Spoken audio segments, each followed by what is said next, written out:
Boa noite, estamos iniciando mais um podcast Mulheres Mandando Bala, aqui pelo canal Manda Bala. Para quem não me conhece, eu sou Leandra Santos e agora a gente vai começar a conversar com a nossa convidada especial de hoje, que é a Iracilda Oliveira. Boa noite, Iracilda. Boa noite, Leandra. Como que você está? Agora, começando aqui o nosso podcast, muito bem. E hoje a gente vai falar sobre violência psicológica e também saúde emocional. São dois temas assim bem fortes e que têm acometido, né, muitas pessoas. A gente sabe o quanto as pessoas têm sofrido violência psicológica e também têm mexido na sua saúde emocional. E aí eu queria primeiro que você iniciasse aqui com a gente falando um pouquinho de quem é a Iracilda, quais as suas motivações, o que te fizeram a chegar até essa profissão maravilhosa, que hoje tem sido assim um referencial. Muitas pessoas têm procurado, né, o profissional de psicologia, e eu queria que você falasse um pouquinho para a gente sobre isso. Boa noite mais uma vez, pessoal. Assim, a Leandra pediu para falar de mim, né? Até brinquei com ela antes de iniciar, dizendo, eu faço essa pergunta para os pacientes todas as consultas. Porque, assim, o ideal para o nosso crescimento é descobrir quem somos. Sim. E o nosso avanço em sociedade surge a partir da descoberta do eu. E quando eu me identifico, eu começo a administrar os favorecimentos, as coisas que me fazem crescer. E, como ela perguntou, quem é a Iracilda? Iracilda é uma pessoa que sempre acreditou no potencial dela, mesmo em momentos que muitas pessoas disseram não. Dentro dela, ela sempre disse, eu vou conseguir. Passou por vários obstáculos para chegar onde está. Faz atendimentos em clínica porque ela é apaixonada pela clínica, porque ao ver o crescimento e o desenvolvimento de cada um que chega à procura de um autoconhecimento, é gratificante demais, é satisfatório poder estar contribuindo para o avanço social e psicológico do outro. E é uma pessoa que diz, eu estou aqui, pode contar comigo. E muitos, às vezes, olham para ela e dizem, você não está vendo o que está acontecendo? E ela, posso até observar, mas continuo somente observando, porque a questão do autoconhecimento é saber a hora de agir e a hora de calar. E nosso avanço, o nosso crescimento, quero que entendam isso. As pessoas precisam ver pelo nosso comportamento. E é assim que a Iracilda vai crescendo e sendo grata por cada conquista. Concluiu a faculdade de psicologia, agora está concluindo o mestrado. Publicou um livro sobre quem é ela, falando um pouquinho do crescimento dela, tá? Que tem o título, falando dos pacientes, que é dando voltas, em sentido de se eu quero seguir direto ou dar voltas, porque quando eu dou voltas, eu não conquisto. Então, eu sigo uma linha reta. E o outro se eu quero, eu conquisto. Em outras palavras, foi dessa forma que eu escrevi o livro, falando do meu crescimento e da minha busca de estar frente a uma sociedade que dita o tempo inteiro, você não vai conseguir. Mas o importante para se alcançar um conhecimento frente às situações que causam dano é acreditar em vocês. Perfeito. Eu achei assim, interessante a sua colocação de se posicionar, né, enquanto eu posso, eu vou conseguir. Independente das circunstâncias, independente do que a sociedade me apresenta, independente se a sociedade acredita em não ou não no meu potencial, o que basta é eu acreditar e eu ir em frente. Né? E assim, eu tive a oportunidade, você me mandou, né, uma vez o livro, eu tive a oportunidade, assim, achei fantástico. Eu né? risco ou rabisco. Exatamente. Seguir ou dar voltas. Exatamente, a gente se identifica muito, porque são pontos exatos do que a gente vivencia o tempo todo. E a questão do autoconhecimento, ela vem, né, nos confrontar o tempo todo. E uma vez que a gente entende quem nós somos, a gente tem um olhar completamente diferente. E a questão do autoconhecimento, ela também está atrelada à violência psicológica. Totalmente. Totalmente atrelada, porque quando a pessoa ela não se autoconhece, ela acaba deixando com que o outro venha invadindo todos os limites dela e violando ela de forma completamente, né, a deixar mesmo ela devastada em todos os sentidos, principalmente no emocional. Que é o que a gente vai falar aqui hoje, né? É o que mais ocorre, e o mais complexo é que todos acham que é normal. Sim. Ele sempre foi assim, ela sempre foi assim, não vai mudar. E esses dias até brinquei com uma paciente durante uma consulta que ela falou, já estou com tanta idade, não vou mudar. E eu perguntei, você é Gabriela? Porque tem aquele ditado, né, que vocês ouvem. Eu nasci assim, eu morri assim. Isso. Aí ela, não, você esqueceu o meu nome? Para você ver o quanto as pessoas ficam perdidas. Sim. Frente às escolhas. Passam a viver o que o outro diz e esquecem de pensar o que vai me favorecer. Sim. E com isso, a anulação ocorre. E frente a essa anulação, eu não vivo o que eu acredito. Eu vivo a ditadura da sociedade. O ideal social. E onde eu me encontro? Onde eu me encaixo? Quem eu sou? Sim. E acaba, às vezes, se colocando até mesmo numa condição de aprovação o tempo todo. Ela precisa da aprovação da sociedade, ela precisa da aprovação do parceiro, ela precisa da aprovação de quem está ali ao redor dela, né? Porque senão ela não consegue avançar, porque ela tem aquele senso, né, de negação o tempo todo, de falta de capacidade, se sente incapaz em questões, às vezes, até que ela domina com facilidade, né? E ela acaba o tempo todo se vendo numa condição sempre desfavorável. E a violência psicológica, ela faz isso com a pessoa, né? A gente sabe que as questões psicológicas, elas são, assim, até mesmo maiores do que as questões físicas. Porque quando é uma questão física, ela até se torna mais fácil de se resolver, né? Mas já a questão psicológica, não. Porque ela mexe com o teu emocional. Sim. Né? E é invisível, né? Exatamente. A violência psicológica, ela é invisível. São xingamentos, são citações de cobranças excessivas, bloqueio de querer frente a alguma escolha, não deixar a pessoa ser. A gente roda e acaba sendo onde eu me encontro. E a maioria diz, é ciúme. Ele tá assim porque ele tá nervoso. E ao colocar-se frente a essa posição, geralmente o outro vai dominando. E o controle do outro, por mais que muitos falem, não, ele que toma conta, ele que sempre soube tudo, ou ela que toma conta, ou ela que sabe tudo. Porque assim, o parâmetro, o foco, no caso, é geralmente em alta a questão da mulher. Mas hoje, em cada momento, em cada atendimento, eu observo que tem muito sexo masculino também passando pela violência. Sim. Que passa por anulações e não tem ciência. Quando começa a ocorrer o desvinculamento da situação, começa a achar que precisa daquele outro para ser feliz. Isso ocorre de ambos os lados. Sim. E ficam frente à situação, gritando internamente, dizendo, como que eu vou viver sem? Não consegue, né, se enxergar, Sim. Né, enquanto pessoa que consegue sim se realizar, né, de forma sozinho, né, autônomo, mas ele está sempre buscando a felicidade no outro, né, buscando sempre o apoio do outro para suas escolhas. Às vezes acaba escolhendo o que o outro quer do que o que a própria pessoa quer. E isso vai afetando, né, de forma assim absurda a vida da pessoa. Porque ela não tem mais opinião própria. Não, Ela não perde. consegue Perde a essência. se decidir, né? Ela não sabe mais quem ela é. Como você falou da paciente, ela está completamente perdida. Né? Eu acho interessante a gente citar também sobre as questões da violência psicológica, né? Que não é só no relacionamento afetivo. Não, é geral.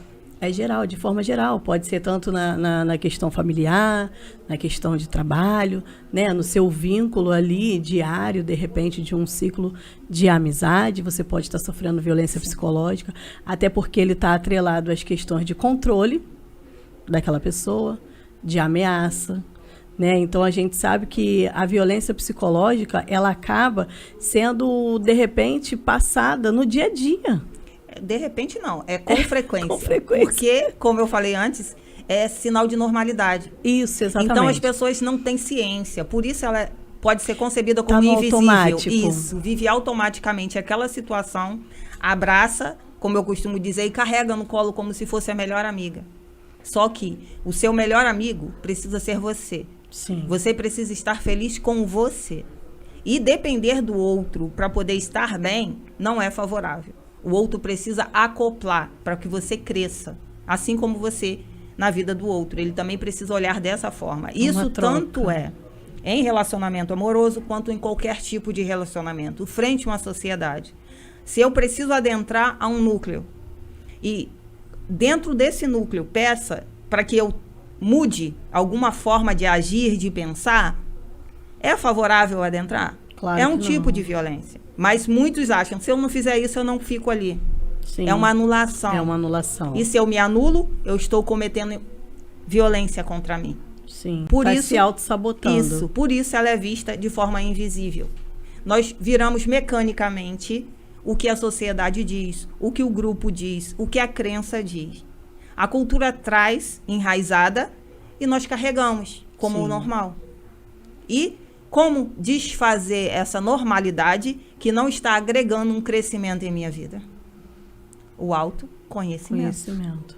Ele é o caminho-chave para você dar limitações e se adequar naquilo que você queira se adequar. Sim. E não com que aquelas pessoas queiram, né? Que você passe a fazer ou que você deixe de fazer para poder estar dentro daquele parâmetro ali que as pessoas determinaram ou pré-determinaram para você se fazer pertencente àquele local ou àquele grupo de pessoas, né? Que Isso. Você vai passar a conviver. Eu acho importante quando a gente fala sobre a questão da violência psicológica, porque que eu até quis trabalhar, porque a psicologia, né? Ela tem uma gama de infinidades que a gente pode trazer, como a saúde emocional tem também, assim, um leque, né, de assuntos que a gente possa falar. Mas eu quis falar sobre a violência psicológica, a gente falou muito sobre isso, porque é algo que está muito evidente. Sim. Né? Principalmente no relacionamento, queria que você falasse um pouquinho sobre isso, né? Do relacionamento abusivo, na questão não da violência física, que a gente sabe, né, que isso é fato. As estatísticas estão aí mostrando claramente como que está essa situação. Mas da violência psicológica, de que forma que ela vai iniciando no relacionamento, qual a proporção que ela vai ganhando, né, dentro do relacionamento, tanto amoroso quanto em regra geral, né, e de que forma essa pessoa ela pode identificar que ela é uma vítima de violência psicológica. Assim, geralmente eu costumo deixar claro que todo excesso causa dano. Sim. E passar por violência é romper com a sua identidade. É romper com quem você é. É deixar de ser quem você é. Se eu não tenho identidade, eu vivo o que o outro diz. E quando eu entro em um relacionamento, seja ele tanto afetivo quanto de amizade ou a qualquer outro núcleo, e o outro dita regras ou me proíbe, na questão do relacionamento, de usar uma roupa que eu achei adequada, mas ele olhou e achou exagerada e diz, vai tirar agora, como se fosse uma criança de 2 a 3 anos. São situações que, no início, a maior parte acha linda.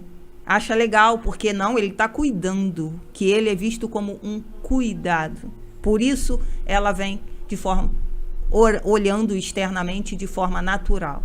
Sim. Porque muitos confundem o excesso de controle com cuidado.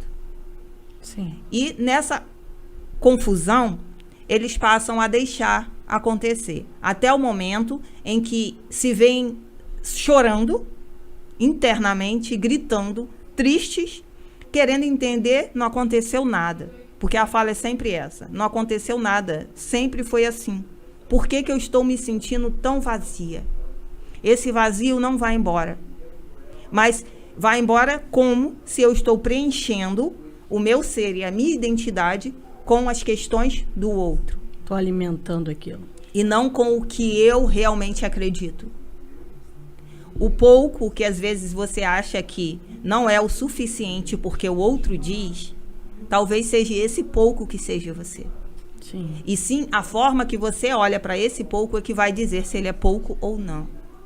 Porque a autovalorização é essencial. E todos temos limitações.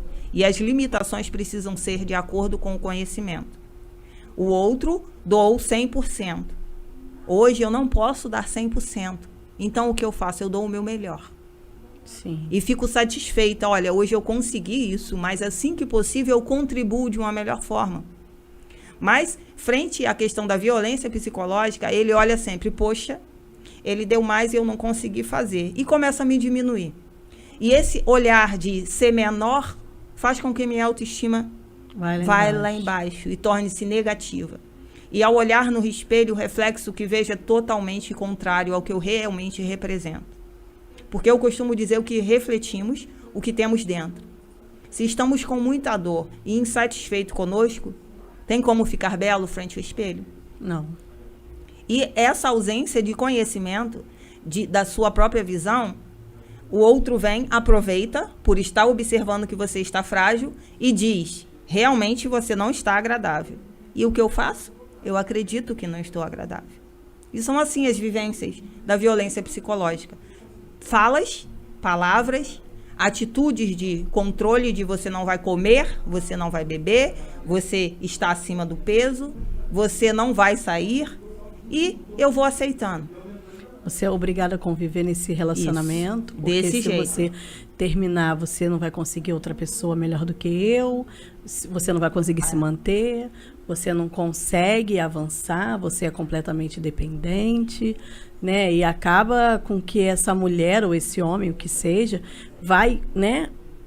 Gerando consciência com relação àquilo que ele está ouvindo, acaba absorvendo, né, e achando que de fato aquilo ali é verdadeiro, acreditando naquilo dali e deixando de viver a vida que ele teria ou ela teria toda pela frente, com os planos, com os desejos, com as vontades, por conta de dar credibilidade àquilo que o outro vem trabalhando na sua mente. Isso, dessa é forma. Algo assim muito poderoso, né? Total. A gente tem demandas assim absurdas com relação a isso, né, de mulheres que vêm de relacionamentos abusivos com questões psicológicas, não chegaram às vias de fato de violência física, mas passam assim ao extremo.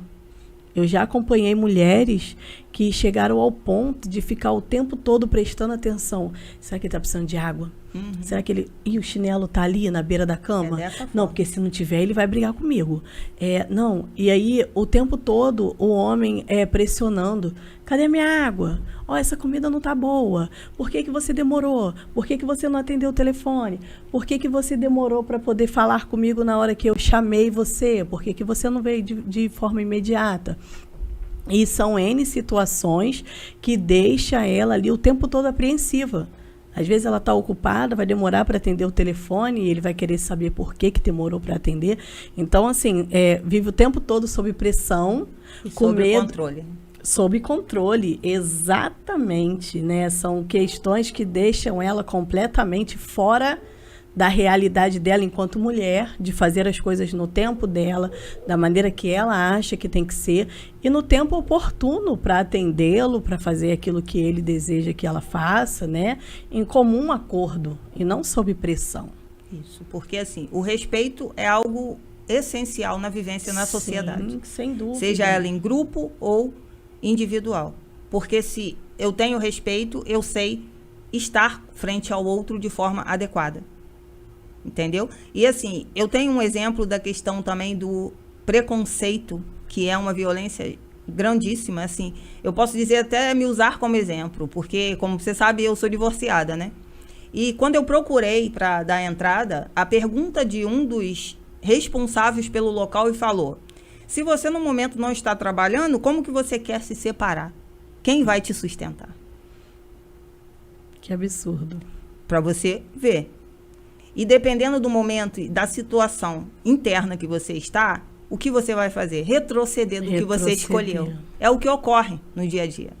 As pessoas vão fragilizadas frente a alguma situação ou alguma realidade que talvez não esteja totalmente confortável dentro delas, batem de frente com pessoas que vivem com ideologias que criam dentro delas a partir das crenças que foram imputadas na vida dela e dita para você como se fosse uma verdade. Agora, cabe a você saber se a verdade dela vai te satisfazer ou não. Porque, assim, se eu agrado o outro e deixo de agradar a mim, eu estou me violentando. Sim. E como não agradar a mim para estar bem? Para conquistar qualidade de vida, para conquistar o bem-estar físico e psicológico, eu preciso estar bem comigo. Eu preciso saber o que favorece e o que não favorece. Eu preciso resignificar o negativo a favor de uma positividade interna. Porque toda modificação, toda conquista é de dentro para fora. O externo, ele mostra faces que nem sempre são favoráveis, não sempre são reais. Cabe a cada um decidir. Eu abraço o que o externo me manda ou eu acredito no que tem dentro de mim? Como eu falo às vezes, está gritando dentro de você para mostrar o rosto. Então deixa sair. Porque dói. Reconhecer às vezes que estamos precisando modificar algumas situações. Mas é possível. Sim. A partir de que nos permitamos nos amar. Eu acho que nos amar é o fundamental. Porque uma vez que a gente decide, porque isso é decisão, né? Porque se você não decide se amar primeiramente, você não consegue avançar nesse processo de transformação, de se liberar de dentro para fora. Porque as pessoas, elas ficam muito mais preocupadas com o externo, com qual imagem que eu estou passando. Não, meu relacionamento é maravilhoso. Nossa, nós somos super felizes, a gente está aqui juntos, caminhando, tá tudo bem, tá tudo ok, sendo que lá dentro ela sabe que não é dessa forma. E muitos até passam e transparecem isso para os outros. Porque tem relacionamentos que ele é de forma tão abusiva que a violência psicológica, ela até transparece para quem está próximo. Às vezes a própria vítima não se identifica como, né, vítima de violência psicológica, mas quem está perto já percebeu faz tempo. É, porque né? Quem está de fora consegue observar melhor. Exatamente. E é o sinal da normalidade. Quando eu conheci, já era assim. Sim. Sempre fizeram isso, entendeu? E o que tem entrado em ênfase com muito controle é a questão da religião. Qualquer tipo de religião. Elas têm as regras, têm as citações e, muitas vezes, quando você não adentra aquela regra, você é discriminada. Alguns momentos, se você não tem o autoconhecimento do que seguir, do que fazer, você começa a se culpar. E isso ocorre muito. Existem muitos gritos nesse sentido. Porque começa a cobrar e achar que, às vezes, um caminharzinho fora da linha, segundo a visão do outro, está totalmente errado e não é digna de estar ali. Mas será que isso é real ou eu estou carregando o que não cabe a mim? Exatamente. Fazer essa autoavaliação, né? Isso. E saber aonde que estão me colocando. Será que me cabe ou não? Isso. É descobertas atrás de descobertas. Eu só consigo observar se eu estou sendo violentada ou eu mesma violentando a mim quando eu começo a olhar para dentro de mim. Por que que estou me sentindo desconfortável se, segundo a minha fala, eu estou em um ambiente que eu estou acostumada a estar? Porque isso ocorre com frequência. Mas será que eu caibo nesse ambiente ou virou rotina e eu não posso deixar de ir? Ou eu tenho que manter uma certa aparência e isso me causa, né, um certo desconforto, porque eu não quero transparecer isso, né, para a sociedade, quero manter, né, aquela postura, e aí eu acabo me violentando, né, mesmo eu sendo desconfortável com aquilo que eu estou passando, mas para simplesmente manter uma aparência, manter uma postura completamente desfavorável àquilo que eu quero para mim, aquilo que eu necessito, a minha verdade, os meus desejos, aquilo que eu acredito, né? E eu não consigo me ver dentro desse contexto e simplesmente vou me anulando, recebendo, né, toda aquela violência psicológica o tempo todo. E aí é a hora que a gente entra na questão da saúde emocional, aonde a gente consegue ver que não estamos bem, né, psicologicamente, que vai refletindo fisicamente. Sim. Porque é notório quando uma pessoa ela está mal psicologicamente. Ocorre logo a somatização. Exatamente. E aí, ao você olhar, você logo identifica que ali não está tudo bem. Uma coisa, né, bem corriqueira é a dor de cabeça. Existem pessoas que passam por uma dor de cabeça e logo diz, é crônica, sempre tive isso. Tomo medicação, já tomei já fiz vários tratamentos e continuo com essa dor de cabeça. Mas será que essa dor de cabeça é devido a um conflito interno ou realmente é uma patologia. Perfeito. Porque geralmente, quando estamos sentindo algo no nosso físico, investigamos, não ocorreu algo concreto, pode-se observar que o emocional está abalado. O correto realmente estou com o físico abatido, o que eu faço? Vou investigar. Investiguei, não encontra a resposta. Você ouve isso com muita frequência. Já fiz todos os exames, já procurei todas as especializações e nada. Mas como eu estou psiquicamente? Como eu tenho olhado para mim? Como eu tenho me posicionado frente ao outro? São esses questionamentos que precisamos fazer diariamente. Quando conseguimos encontrar as respostas favoráveis, conseguimos ir eliminando as sequelas que não nos favorecem. Achei importante você tocar nesse ponto, para que a pessoa possa identificar. Né? A gente sabe que hoje em dia, como nós falamos no início da nossa conversa, o profissional de psicologia, ele está altamente, né, sendo procurado pelas pessoas, ainda mais depois da pandemia, né? Essa somatização toda de coisas que cada hora acontece algo, né? Que nos deixa abalado, fora as questões já pessoais. Eu falo também em torno das coisas que acontecem no mundo em si, que acabam nos afetando diretamente. E nem todo mundo tem acesso a um profissional para que possa identificar, fazer essa avaliação, né? Fazer esse acompanhamento. E o que você daria de dica de informação também para que essa pessoa ela pudesse fazer uma autoanálise, né? Algo que ela pudesse pelo menos ali buscar, que fosse possível. Claro que como uma avaliação de um profissional não tem igual, mas eu falo em termos assim de remediar alguma questão e dar um direcionamento dentro das possibilidades, obviamente, para que ela possa se identificar. O olhar intrínseco é essencial, né? Para que eu possa perceber o que tem trago desconforto. Se eu percebo que, vou dar um exemplo bem simples, eu sentando do lado esquerdo, eu me sinto desconfortável, o que eu faço? Eu busco sentar em outro lugar. Isso eu já estou fazendo um movimento para observar se era somente o local ou se era outra situação. São situações em que eu observo, sinto desconforto e mudo comportamento. Agora, se eu observo, sinto desconforto e me mantenho em inércia, eu conquisto uma modificação? Não. Eu consigo transformar o caos em algo favorável? De forma alguma. São essas atitudes, no caso, é movimento a favor de uma escolha que vai fazer com que você avance. Inércia não traz evolução, não traz conquista, não traz conhecimento.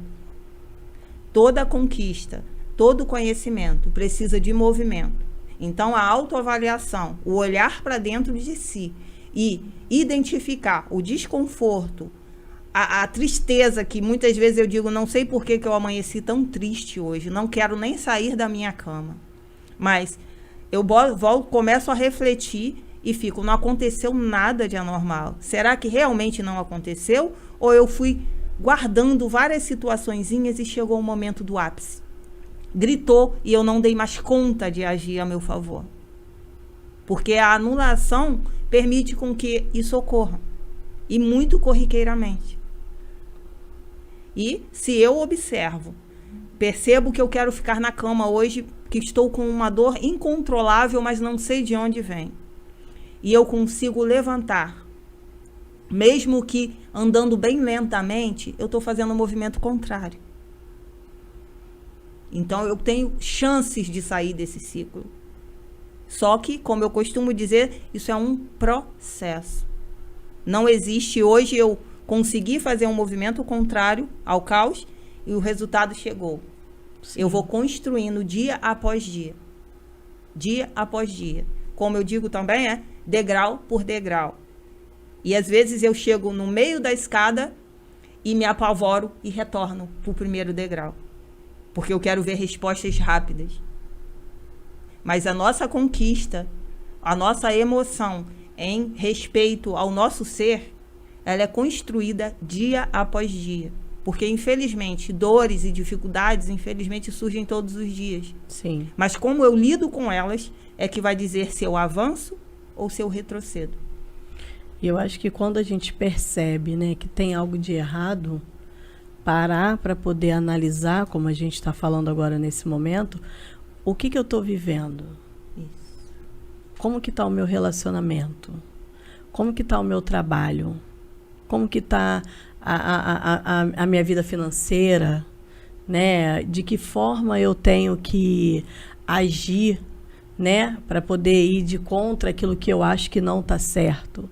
Né? E aí você vai começar a buscar questionamentos da sua vida e aí você vai começar a identificar. Eu acho que isso é muito importante, você parar para analisar, né? Como você falou, o autoconhecimento, a autoavaliação, para você começar a enxergar os pontos negativos e os pontos positivos e aonde que está o caos instaurado, né? Isso. Porque às vezes não é só em uma área. Não, às vezes são em várias áreas.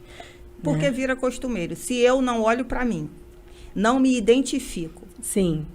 Eu vou deixando tudo roboticamente. Sim. Mecanicamente. Eu sempre fiz assim e vou continuar fazendo assim. Sim. Eu sempre comi geleia de damasco. Por que eu vou trocar pela de laranja? Eu nunca experimentei. É assim a fala. E às vezes até mesmo na hora de poder de decisão. Sim, por isso. A pessoa não tem. Não, porque o outro dita por ele. Sim.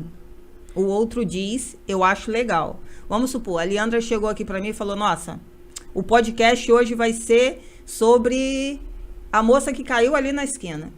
E eu vim com uma tensão formada em outro tema. Vamos dizer o nosso tema hoje, violência psicológica. Aí a Leandra fala, poxa, mas a moça caiu ali na esquina, foi algo muito extraordinário. Nós podemos acoplar. Mas se eu não analiso, não tento discutir com você, você acha que essa situação vai te favorecer? Esse é o momento de falar da moça que caiu na esquina? Isso vai trazer algum impacto? Não, a Leandra falou, a Leandra é conhecida, ela que está certa. O que eu estou fazendo comigo? Se anulando. Entendeu? São situações bem simples e que não percebemos, só agimos. Sim. Até mesmo quando se fala de si próprio, né? Nossa, você é isso, ou você é aquilo, sua roupa é assim, né? Você não tem opinião própria, você não decide, isso não tá legal, e aí você tá sempre voltando atrás. É claro que no relacionamento tem que ter a cumplicidade, né? Às vezes a gente não acerta mesmo, né? Na roupa ou na escolha, e a opinião do outro vai nos ajudar e vai nos favorecer com relação a isso. Porém, quando isso se torna algo que te deixa completamente sem poder de decisão, sem poder de escolher aquilo que você quer, o tempo todo um autocontrole, né? Sobre a sua vida, né? E se você age de maneira errada, aquela pressão já veio. Ou se você tenta discordar de alguma maneira, já vem aquela pressão forte, e aí você acaba retrocedendo, você acaba falando, não, então tá bom, então vai ser dessa forma, do jeito que você quer, da maneira que você quer. A linda, né? Anulação. Exatamente. Porque assim, a opinião do outro é cabível, mas geralmente quando pedimos. Mas infelizmente as pessoas tendem a gerenciar opiniões sem que o outro peça. Sim. Isso é uma invasão. Se eu invado você, eu estou violentando você. Sim. Só que, nossa, mas eu só dei uma opinião. Essa é a fala. Mas ela te pediu a opinião? Ela realmente queria saber o que você achou dessa situação? Cabe a você decidir o que você acha, como eu estou hoje. Aí é diferente. Você está pedindo opinião. Isso. Agora, se eu chego para a Leandra e começo a criticar várias situações, sem que ela nem entenda que às vezes ocorre dessa forma. Às vezes você adentra um ambiente e já escuta várias situações e fica, o que aconteceu? São palavras soltas, frases soltas, olhares estranhos, e você se perde naquela situação. Não foi favorável, te agrediu. Mas será que quem está cometendo a agressão está ciente disso?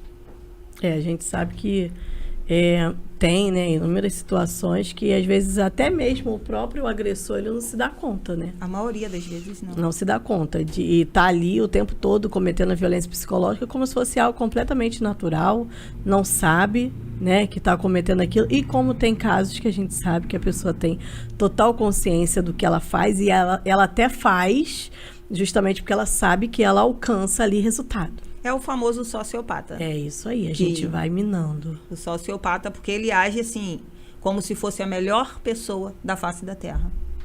Ele age sempre com a culpa no outro. Ele forma as situações e consegue colocar-se sempre no lugar de vítima. Na minha concepção, ele é um ser assim que todos têm pavor quando diz, nossa, ele é um psicopata. Na minha concepção, o sociopata é muito mais complexo. Pelo fato dele pensar antes de agir. Ele manipula as situações. Ele age com o controle no outro e conquista o que ele quer. Até que o outro tenha ciência, vão longos e longos anos. É como acontece nos relacionamentos Sim. amorosos. Né? Tanto que a gente, agora falando sobre a questão de lei, a gente sabe que tem a lei aí da Maria da Penha, que veio dar prerrogativa às mulheres que são vítimas de violência e que foi uma batalha muito grande até que a violência psicológica fosse inclusa nessa questão da lei Maria da Penha. E foi um avanço assim extraordinário, porque muitos homens agiam com ameaças, agiam, né, no psicológico da mulher, desmerecendo a mulher, controlando a mulher. Tem até uma hashtag que eu achei muito interessante que fala assim, ele não me bate, mas me controla, Isso. me ameaça, E ele continua batendo. denigre a minha imagem, E ele não está batendo? me proíbe, mas ele não me bate. Sim, ele não bate com a mão. Exatamente. Mas ele vai fazendo algo até mesmo pior. Porque a gente sabe que os danos da violência psicológica, eles são imensos. São. Você, enquanto profissional da área de psicologia, sabe como as pessoas chegam no seu consultório. Sim, bem abatidas e chorando e gritando, utilizando termos bem grotescos, trazendo como se fosse ela ou ele, aquele ser. São palavras de totalmente desmerecimento. Sim, sim. E ela começa a agir a partir da autoestima negativa. Sim. Quando se consegue reduzir a sua autoestima por negativo, você começa a aceitar tudo. Porque você não se enxerga como nada. Sim, desse jeito. E se eu não sou nada, eu preciso que o outro me guie. E ao permitir que o outro me guie, eu deixo de ser eu. Sim. E onde fica a minha identidade? Completamente perdida e desfavorável. Isso. Né? E a gente tem que aprender a usar as armas que a gente tem. E a gente já falou algumas aqui, que é o autocontrole, a autovalorização, o autoconhecimento, Que é o primordial. a autoavaliação, Se eu sei se quem amar, eu sou, né? E parar e olhar ao seu redor como é que está a sua vida, né? Começar a escrever os seus planos. E aí? Eu já consegui realizar esse aqui? Mas por que eu parei no meio do caminho? procrastinando muitas coisas. Muitas coisas sendo procrastinadas o tempo todo. Ultimamente a gente já acorda procrastinando, né? E isso vai tornando assim gatilhos na vida da gente, no automático, liga o piloto automático e vamos embora. Mas assim, parar, isso é fantástico. Você tirar um tempo para você. Não, hoje eu vou tirar um tempo para mim. E aí eu vou começar a pensar quais são os meus planos, quais são os meus projetos, o que eu tenho feito, se eu tenho sido feliz, né? Se eu estou favorável aqui nessa situação ou não, né? O que eu quero mudar na minha vida, até onde eu me permito ir, até onde o outro me permite ir. Sim. Né? E isso eu falo em regra geral, não só no relacionamento amoroso, mas até onde o outro me permite ir, seja meu chefe, seja meu amigo, né? Seja meu familiar, porque a gente vê violência psicológica no meio da família assim, de forma absurda também. É onde mais existe. E vem desde a infância. Ah, você não é ninguém, você não vai ser nada, né? Você não vai chegar em lugar nenhum. Ah, você é burra, você é isso, você é aquilo. E aquilo vai só somatizando no seu consciente. Sim. Né? E isso é absurdo, porque você já cresce de uma forma completamente com a negação sobre você, de que você não é ninguém, que você não vai chegar a lugar algum. Né? E quando você se torna um adulto, você se torna com certeza um adulto problemático. Sim. Porque assim, eu vivo o que o outro diz e esqueço de quem eu sou. Sim. Porque a maior parte das vezes, quando você pergunta assim, você sabe dizer para mim quem é a Leandra? Ah, eles falam, eu sou mãe, eu trabalho, eu sou casada. É isso aí. Sim, mas aonde Leandra está? Eu achei interessante você tocar nesse assunto, porque foi exatamente como você começou. A pergunta que eu te fiz foi, quem é Iracilda? Você não falou, eu sou mãe. Não. Você não falou, eu sou divorciada. Não, você falou o que você quer pra você, quem você é. Mas é Aí esse depois, que nós obviamente, né, caberia, sou mãe, sou, né, enfim. Mas, assim, eu achei perfeito. Sim. Porque, justamente, a gente está muito acostumada das pessoas falarem sempre isso. Eu sou mãe, eu sou esposa do fulano, Sim, porque eu sou...